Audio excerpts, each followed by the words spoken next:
Maestro, muchas gracias, bienvenido. Gracias. Al Instituto de Formación Profesional de la Fiscalía. Debido a la máxima publicidad, nosotros establecimos la audiencia pública para las entrevistas y, por otro lado, recibimos un punto de acuerdo de la Comisión de Equidad de Género del Congreso local para solicitarnos la presencia para participar como observadores. Entonces, muchas gracias, bienvenidas, bienvenidos a todos. ¿Sí? Gracias. Bueno, a nombre de la Fiscalía General de Justicia de la Ciudad de México y de la Fiscal General, le agradecemos su participación en este proceso. En cumplimiento al numeral 7º de la convocatoria emitida, vamos a proceder al proceso de entrevistas y la metodología que vamos a seguir es la siguiente. La primera parte comprende la realización de 7 preguntas, las cuales corresponden a la evaluación, a los criterios de evaluación que aprobó la propia comisión. Estos rubros van a ser sobre competencias directivas, plan de trabajo, sistema penal acusatorio, diligencias de investigación y unidad de análisis de contexto, criminalística o investigación criminal, derechos humanos y perspectiva de género y atención a víctimas. Tendrá hasta 3 minutos para contestar cada pregunta. La segunda parte de la entrevista va a tomar un caso ciego, y vamos a proceder a hacer el análisis con usted a través de preguntas de la mesa. Correcto. Muy bien, entonces vamos a empezar con el primer rubro, que se refiere al de competencias directivas. Maestro, en caso de ser usted el fiscal, ¿qué características y formación específica requeriría de su personal? Bien, la primera y creo que la más básica y fundamental, que es donde las fiscalías han estado fallando, es la parte de sensibilidad del personal. Porque podemos tener ministerios públicos muy preparados en áreas de litigación y en áreas de investigación criminal, pero el problema es la parte de sensibilidad que muchas veces el servidor público carece para tratar este tipo de delitos. Un ejemplo muy clásico que hemos visto en las fiscalías de los diferentes estados es que muchas veces hacemos ese estereotipo cuando recibimos una víctima que ha sido violentada en a lo mejor un delito de violación, que posiblemente el Ministerio Público integre una carpeta de investigación adecuada, pero cuando es recepcionada, la primera pregunta que regularmente hacen, oye, ¿a qué hora fue? ¿Tomaste? ¿Por qué tomaste? ¿Por qué ibas vestida de esta forma? Entonces, esa parte de revictimización, de la falta de sensibilidad por parte de un personal, puede conllevar a que una fiscalía especializada en este tipo de delitos pueda llevar un declive. Entonces, una de las partes fundamentales para mí como titular sería tener personal sensibilizado en este tema para poder primero recepcionar a esa víctima, y no solamente una víctima primaria, sino una víctima secundaria que también carece de este dolor, que impacta también en esta situación o en ese círculo familiar, que también muchas veces el sector público carece de ese trato a esa víctima secundaria. Entonces, fundamental para mí, para el personal, sería esta parte sensible, y posteriormente de tener esta sensibilidad como elemento, también meter esta parte de figura de la investigación criminal, pero de una forma humana, una forma donde podamos tener el trato de una investigación con esta perspectiva de género, que nos permite identificar los elementos esenciales para poder tipificar un delito, en este caso el delito de feminicidio. Entonces, teniendo esta sensibilidad en este servidor público y teniendo la perspectiva de género inculcada en este servidor público o en esta servidora pública, considero que sería el personal idóneo para poder integrar esta fiscalía especializada. Muy bien, usted tiene mucha experiencia como consultor. ¿Nos podría decir qué aportaría esto a la institución y cómo se traduciría esto en su plan de trabajo? Claro, en el transcurso de mi trayectoria he tenido contactos con diferentes partícipes del sistema, tanto como el sistema investigador como el sistema judicial, donde he conocido las necesidades que tienen cada fiscalías de diferentes estados. He estado en diferentes estados de la República. Actualmente he capacitado por lo menos al 70% de los jueces de Chihuahua, específicamente en la parte de perspectiva de género, por lo que fue el caso algodonero. Y actualmente escuchando ahora las necesidades también de los jueces de la Ciudad de México y de las juezas mismas. Esto me ha permitido también observar las necesidades que tenemos de usar una investigación científica aplicada a lo que es el delito de feminicidio con perspectiva de género. Hemos malentendido una investigación criminal en el contexto de que la investigación criminal ya la hacen como si fueran robots.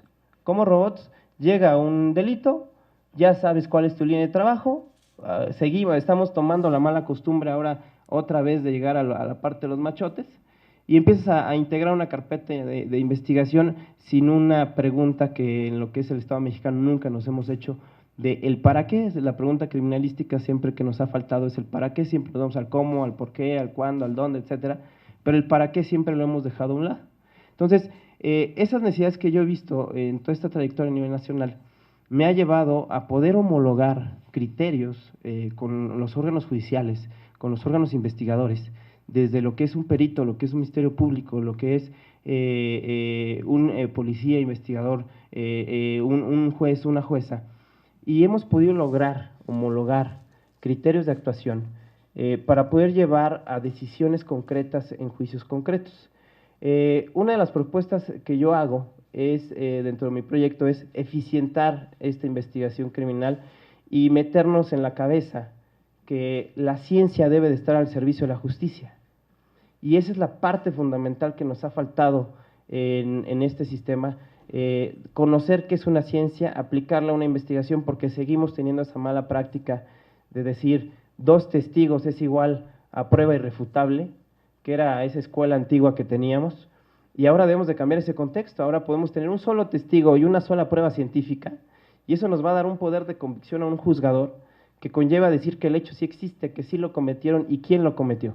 Entonces, parte fundamental de mi proyecto es dejar en claro que la ciencia debe estar al servicio de la justicia y que debemos de eficientar la investigación científica en la aplicación de este delito especializado. Muy bien, muchas gracias, maestro. Vamos a continuar con el siguiente tema, que es el sistema penal acusatorio.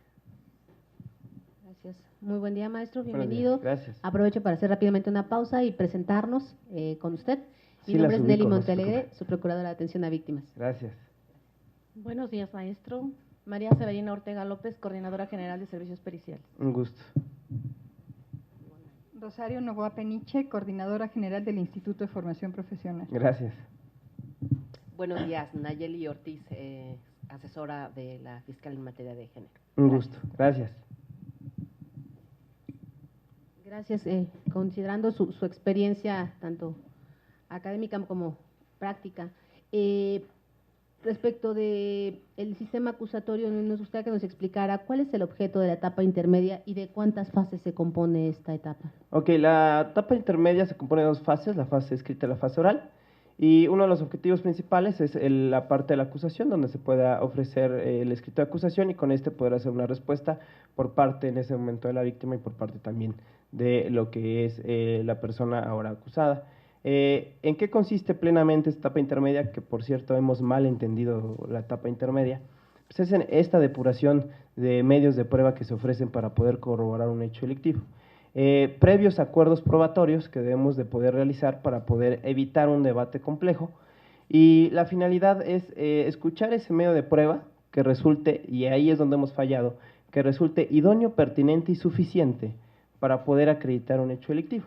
Y en esa etapa intermedia tenemos ese fin de poder abrir ese debate, donde podemos hacer, por medio de decisión del juez, esa exclusión de prueba, donde la prueba, si así lo considera el órgano jurisdiccional, que no sea idónea, que no sea pertinente o que no sea suficiente, esta la puede excluir.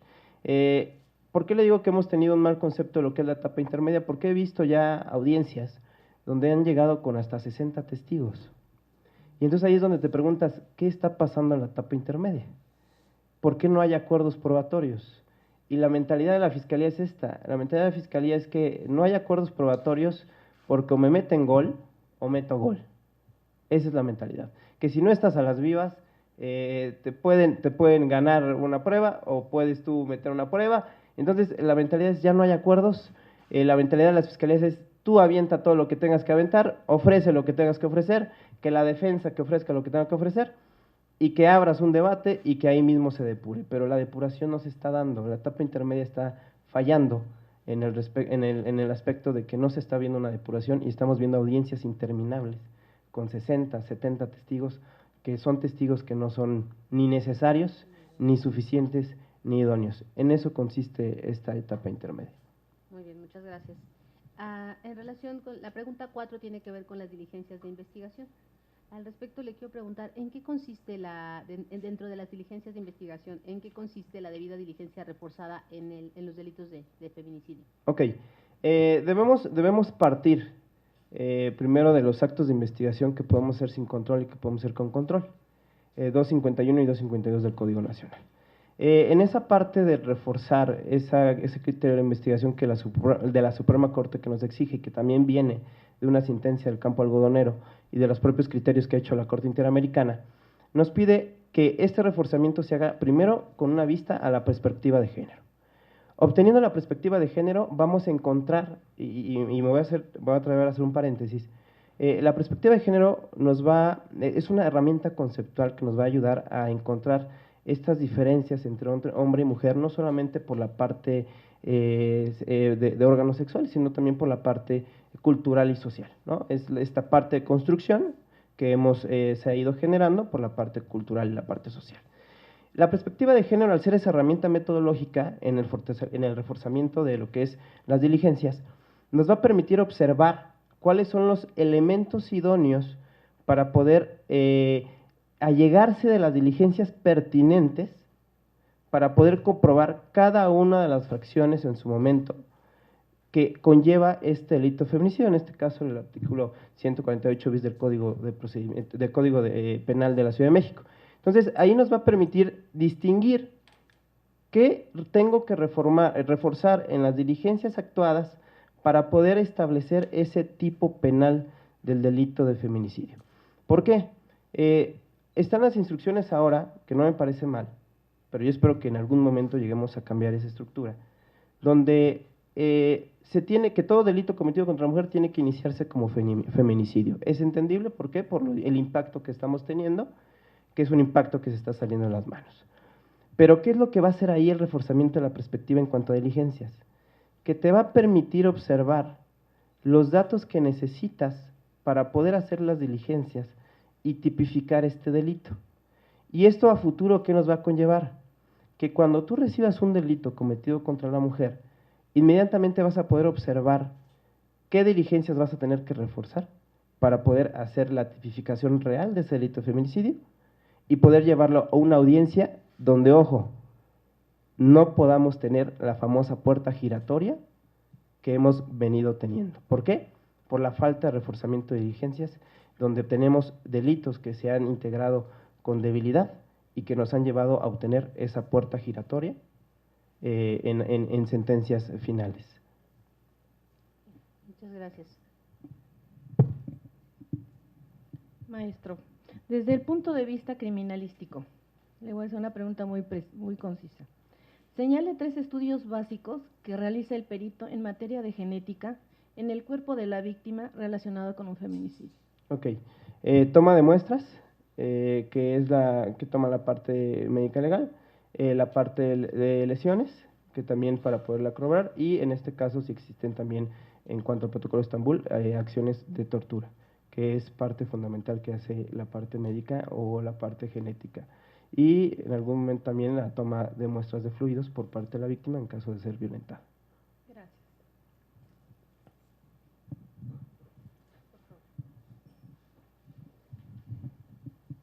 Usted ha señalado la importancia del reforzamiento de diligencias para la acreditación de las razones de género, quiero entenderlo de esa manera. Dígame en términos prácticos, ¿cuáles serían las recomendaciones que usted le daría a las y los policías de investigación para que incorporen esa perspectiva de género en aspectos materiales de lo que ellos desarrollan directamente? Correcto. Una de las principales funciones que debemos de tener bien en claro, que es donde también puede estar fallando, es la parte de resguardo de indicios o evidencias, que por parte en su momento también el primer respondiente, en su momento policía de investigación, en el aspecto de preservar un indicio que se pueda perder o se pueda destruir, tiene que estar muy consciente de que esa labor primero de procesamiento en un lugar de intervención tiene que ser muy cuidadoso. ¿Por qué? Porque la parte de la falta de cuidado de evidencias nos está llevando también a colapsar esa integración de ese delito. Hemos tenido casos donde tenemos el lugar de intervención, donde llega la policía investigadora o policía primer respondiente, en su caso, y alteran el lugar de la intervención o no hay un procesamiento adecuado de lo que son los indicios de evidencias, y cuando esto se quiere traspolar ya a lo que es una integración de una carpeta, resulta ser o que el indicio no es, o que el indicio fue alterado, o que no hay un cumplimiento de lo que es el registro de trazabilidad de cadena de custodia, y a partir de ahí pues, rompemos todo lo que es el estándar del valor probatorio que le podemos dar a un juez. Entonces, una de mis propuestas sería también para esta policía de investigación, primero, darle el contexto de sensibilización y después poderlo llevar a prácticas forenses respecto, primero, de cómo tratar un indicio de evidencia respecto al delito de feminicidio y después también enseñarle y mostrarle cuáles son los aspectos fundamentales de lo que es la perspectiva de género, lo que es violencia de género, lo que son las modalidades, los tipos de violencia y también enseñarle cuál es el tipo penal de feminicidio para que él, en base a indicadores, recordemos también que la Ciudad de México está haciendo una labor importante en base a los 32 indicadores que saca, que de los 20 primeros son elaborados derivado del Protocolo de Medicina Legal de Costa Rica, enseñarle también a ese investigador cuáles son estos 32 indicadores para que también el investigador, no solamente el Ministerio Público, porque ahí tenemos dos formas de actuar en esos indicadores. La primera es cuando el delito está cometido, cuando la víctima llega al Ministerio Público y denuncia. En ese momento la víctima hace el estudio de sus indicadores y una vez hecho el estudio de indicadores, el Ministerio Público tendrá bien tomar el artículo 137 en cuanto a medidas de protección para aplicar la primera o segunda o tercera fracción, para después ratificarlo en 5 días, para darle esa protección a la víctima. Y después viene la parte preventiva. Una cosa es el delito cometido y otra cosa es la parte preventiva. En la parte preventiva es esta función que ayer acaba ya de salir a la luz, que ya se venía trabajando, el convenio que se hace con SOS, donde se establece la forma de trabajo ahora de ir casa por casa para observar si existen en esos domicilios esos 32 indicadores para poder también actuar de forma preventiva sobre la violencia de género. Ahora, si esos 32 principios, si esos 32 se los entregamos a ese policía de investigación, le capacitamos de cuáles son esos 32 indicadores, también él va a poder observar, además de ver los indicios, además de ver el elemento material probatorio, además del trato a víctima, si él empieza a observar que estos indicadores se empiezan a cumplir, entonces él va a saber inmediatamente que está frente a un delito o un posible delito, desde una violencia de género hasta un delito, hasta prevenir un delito de feminicidio. Entonces, fundamental para la policía de investigación es enseñarle cómo cuidar esa evidencia inicial, enseñarle la sensibilidad para poder el trato a víctima primaria y víctima secundaria, y que entienda la perspectiva, de acuerdo a la aplicación de esos 32 indicadores, a efecto que podamos llevar esa línea de investigación a un buen cauce en una carpeta de investigación. ¿Cuál es su postura en relación con el papel que juegan las organizaciones de la sociedad civil en el acompañamiento a los derechos de las víctimas del delito de feminicidio? Correcto. No hay que perder de vista que el trato hacia la víctima de feminicidio, víctima primaria y víctima secundaria, tiene que ser un trato integral. ¿Cómo es este trato integral? Debemos de saber que debe de existir una coordinación, primero entre los abogados de la mujer, pertenecientes a la jefa de gobierno, después saber que dentro del proceso también vamos a tener asesoras jurídicas que tienen que acompañar el proceso, y posteriormente también esto encaminado también con el Centro de Justicia de la Mujer a su cargo, y tener en consideración que las organizaciones civiles van a jugar un aspecto fundamental en este acompañamiento. ¿Por qué? Las organizaciones civiles o sociedades civiles tienen como finalidad también garantizar ese apoyo de gobierno que generan también en un Estado de Derecho.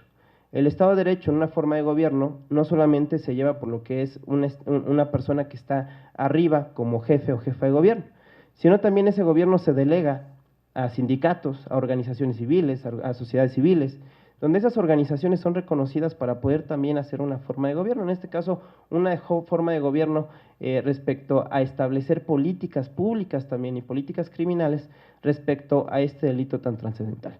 Entonces, teniendo esta participación de estas organizaciones, estos acompañamientos nos van a servir primero para tener esa atención integral, donde va a existir el apoyo de estas personas que acabo de mencionar, y aparte de tener este apoyo, vamos a lograr con esas organizaciones poder generar políticas públicas o políticas criminales tendientes a fortalecer esta situación de violencia de género que no se convierta en su momento en un delito de feminicidio. Entonces, es relevante esta participación. Muy bien, maestro. Vamos a pasar a la segunda parte de la entrevista. Usted va a tomar un caso que yo le voy a leer y procederemos a hacer el análisis. Claro.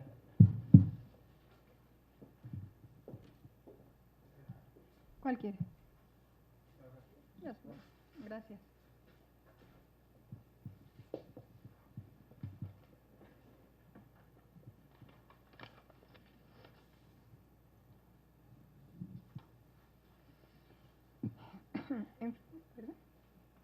En fecha 25 de diciembre de 2019 a las 9 horas, policías preventivos de la Secretaría de Seguridad Ciudadana denuncian ante el Ministerio Público el hallazgo de una mujer sin vida en la zona boscosa de Contadero, a la orilla de un arroyo, a quien se apreció con lesiones contusas en la mitad derecha de su cara, con su blusa y brasier desgarrados, desnuda de su parte inferior, observándose falda y pantaleta a un lado de su cuerpo, múltiples escoriaciones al interior de los muslos. De la declaración de Ramiro, de 24 años, novio de la occisa, se advierte que el día 24 de diciembre del 19, la hoy occisa, de nombre Arcelia, de 20 años de edad, lo invitó a pasar la Navidad junto con sus primos de 25 y 26 años, ya que los padres de estos estaban en el extranjero. Posterior a la cena, salen a tomar bebidas alcohólicas en la zona boscosa de Contadero. A las 4 horas del día 25, discutiendo fuertemente al grado de golpearse entre los primos y el novio de ella, y Arcelia se quedó con Leonel. En ese lugar, al regresar y no encontrarlos donde se habían quedado, toda la familia lo busca, teniendo conocimiento por las policías. En el lugar se observó un condón sucio, piedra de río con sangre y unas llaves en su anillo. Ok. No, ahorita le voy a Ajá. Muchas gracias. Al respecto, relación con este caso, quisiera que me indicara que me enumerara, por favor, 5 diligencias básicas que practicaría usted en este caso. Ok. Primero, obviamente la preservación por parte de elementos preventivos del lugar de intervención. Preservar el lugar es la parte fundamental para poder preservar en su momento si a su alrededor hay algún vestigio que nos pueda conllevar a poder encontrar al victimario. Segundo, de esto, una vez hecho todo lo que es el procesamiento del lugar del hecho, procederíamos a hacer lo que es el análisis a lo que es la parte de vestimentas, a efecto a ver si podemos encontrar algún fluido o cabello para poder hacer una parte genética y poder llegar a determinar si hay alguna intervención por parte de alguna persona. Después de eso, haríamos una entrevista, teníamos entrevista hacia lo que son los primos, respecto también de la mención que hace el novio, que tuvieron una pelea, a efecto de establecer cómo fue llevada esa pelea y si en esa pelea hubo alguna agresión en contra de la occisa. Cuarta diligencia, después de haber hecho eso, aplicaríamos el protocolo de feminicidio de la Ciudad de México, a efecto de establecer qué tipo de lesiones, qué tipo de daño presenta la víctima. Nos menciona que hay lesiones contusas, pero habría que ver también qué otro tipo de lesiones, si no presenta algún tipo de violación, también para poder establecer la parte del feminicidio. Posteriormente, no lo considero tan relevante lo que es la parte de un estudio de alcoholemia, a efecto de que esta parte ya es un segundo término que no es necesario. El hecho de que la víctima estaba o no en un estado alcohólico no significa y no genera un elemento de convicción para poder tipificar este tipo de delitos. Y posteriormente a las entrevistas solicitaría la medida de protección inmediata para lo que son las víctimas secundarias, en dado caso de que éstas estuvieran amenazadas, para poder hacer el resguardo inmediato. Y por lo que hace a los indicios, pues el resguardo inmediato también de lo que hace mención el texto. Eso es lo que haríamos principalmente. Bien, gracias. Ahora, 2 preguntas adicionales a este tema. ¿El delito por el cual iniciaría usted esta carpeta de investigación? El feminicidio. Bien. Y bajo esa lógica, ¿qué calidad jurídica le asignaría al novio de Arcelia? Probable responsable, no le puedo dar yo una calidad jurídica todavía. No le daría ninguna. Okay. Al momento no, porque no tengo todavía indicios suficientes para poder determinar una responsabilidad. Muy bien. Ok, sí. Gracias.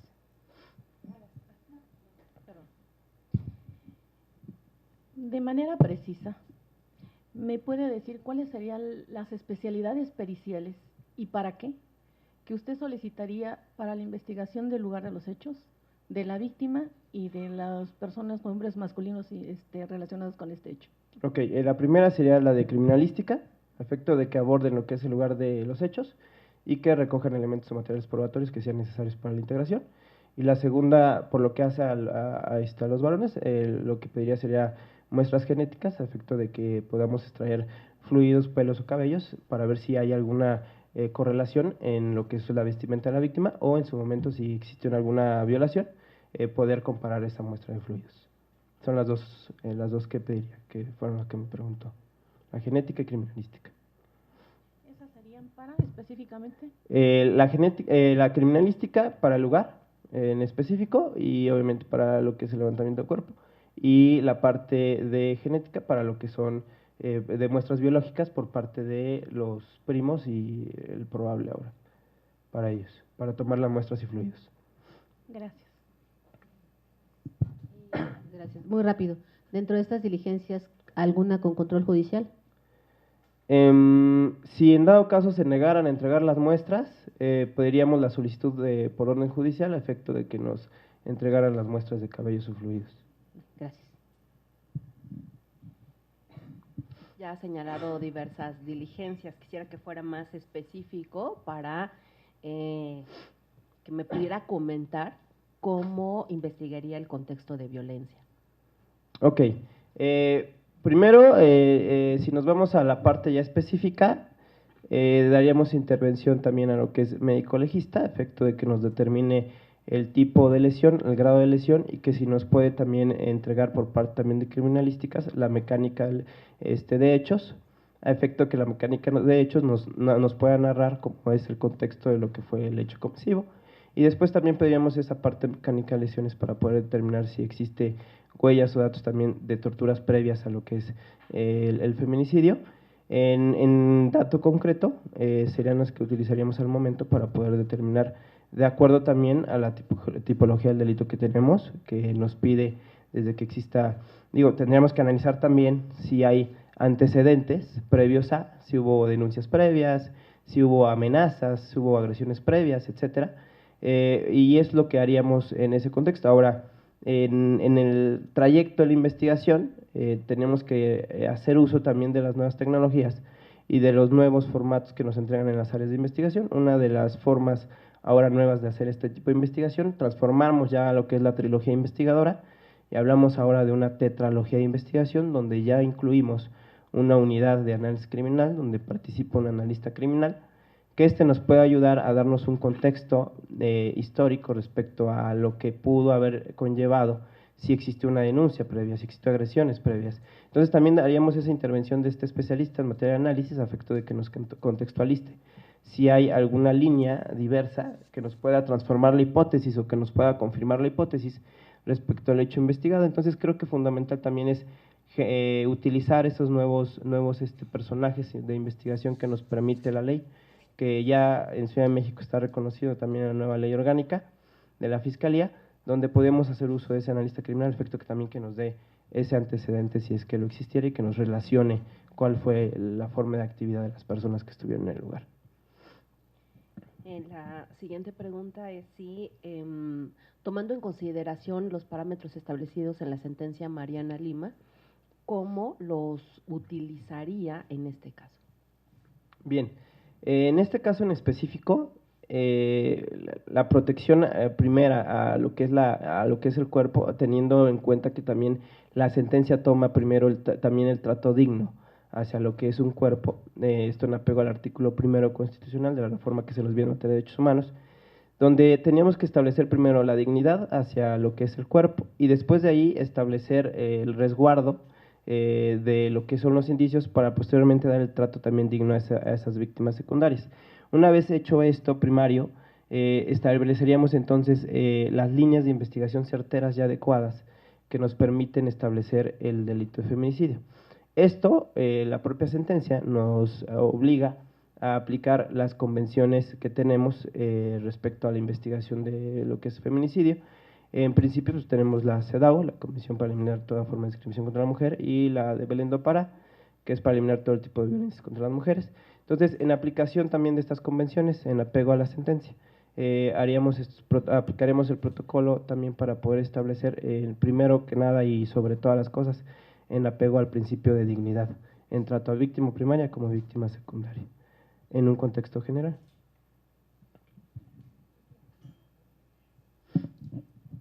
Gracias. En términos de todo lo que nos ha expuesto, quisiera que me comentara, ¿cuál considera usted que sería el mayor reto de la persona fiscal, titular de la Fiscalía de Feminicidios?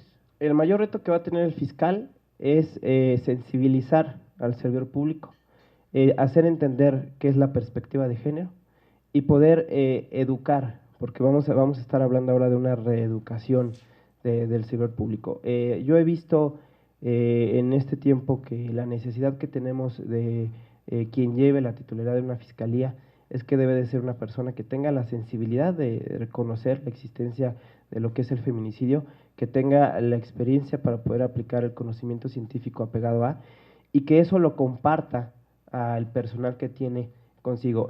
Una fiscalía de feminicidios que no tenga un titular que sea sensible y que no sepa tener a un personal capacitado y que no tenga los elementos claros de lo que es una perspectiva de género, va a ser imposible que pueda levantar una fiscalía. Entonces, el reto fundamental va a ser la prevención de lo que es este delito de feminicidio, en apego a estos 32 indicadores, y una vez que esta prevención no pueda llegar a contenerse, entonces tener la conciencia de conocer lo que es la perspectiva para poder entonces sí ver los elementos que se necesitan para poder tipificar un delito de feminicidio. Son dos retos importantes, una parte preventiva y una parte de investigación. Y esto obviamente tiene que ser con un equipo de trabajo bien cimentado, en apoyo de las organizaciones civiles y en apoyo obviamente de las unidades especializadas en el combate a este delito.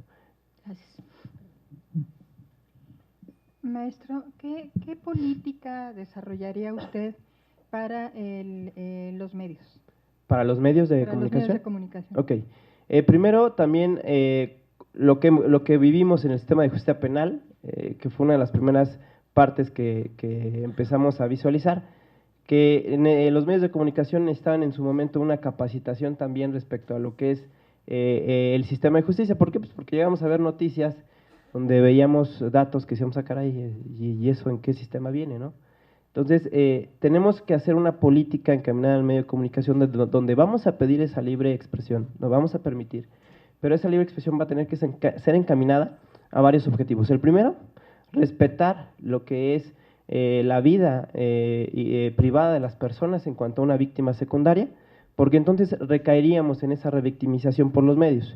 Segunda, hacerle saber a los medios que este tipo de delitos no se litigan en medios de comunicación, el litigio nos lo tienen que dejar a nosotros en una audiencia con un juez específico, a efecto de poder llevar a esclarecer el hecho.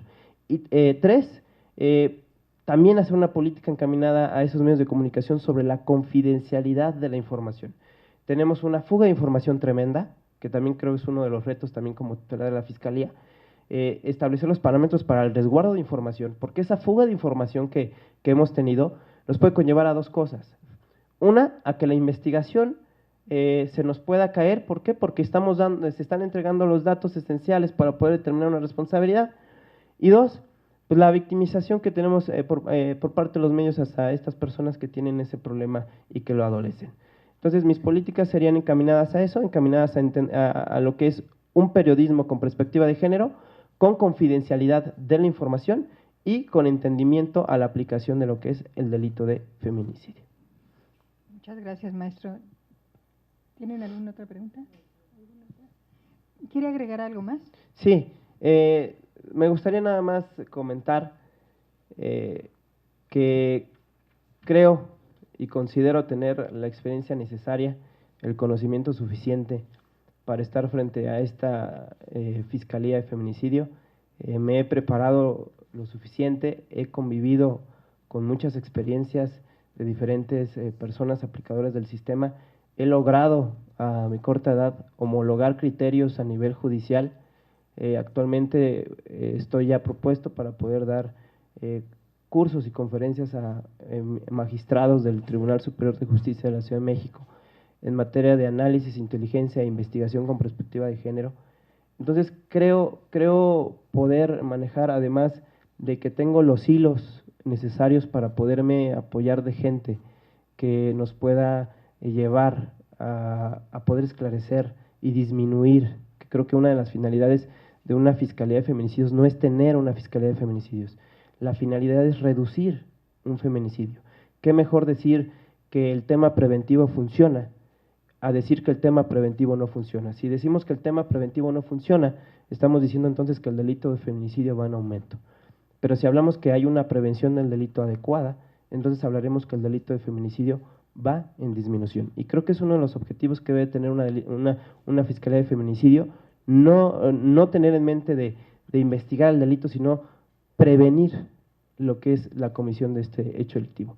Me considero competente, considero que tengo el respaldo de personas que pueden apoyar a esta fiscalía, desde jueces, desde marinos, militares, Fuerza Aérea, ministerios públicos, policías de investigación, policías preventivos de toda la República, que nos pueden ayudar a hacer un trabajo bastante coordinado, que creo que es una de las también finalidades de esta fiscalía, coordinar labores institucionales, cambiar mentalidades, que es lo más difícil, y lo que propongo en mi proyecto y lo que tengo ahorita en mis palabras no es solamente un diálogo, no solamente es un discurso, son acciones que he realizado, son acciones que las he visto en resultado y el resultado ha sido exitoso. Y por eso estoy aquí y por eso puedo decir que en mi vida profesional, donde me pare, con quien me pare y lo que haga, que es lo que me gusta, va a tener un resultado exitoso. Ese es Daniel Martínez y estoy a sus órdenes. Muchas gracias, maestro. Gracias. Mire, le informo que con con esto cerramos el proceso de las entrevistas. La convocatoria indica que tenemos 3 días para publicar los resultados. Estos dentro de este término serán publicados de la misma manera que se publicaron las síntesis curriculares y los perfiles de las personas que están participando en este tema. Pues muchas gracias por su confianza, por entregarnos su documentación y que tenga buen día. Igualmente, nos vamos al tribunal que todavía hay que hacer allá. Con permiso. Hasta luego, gracias. Hasta luego.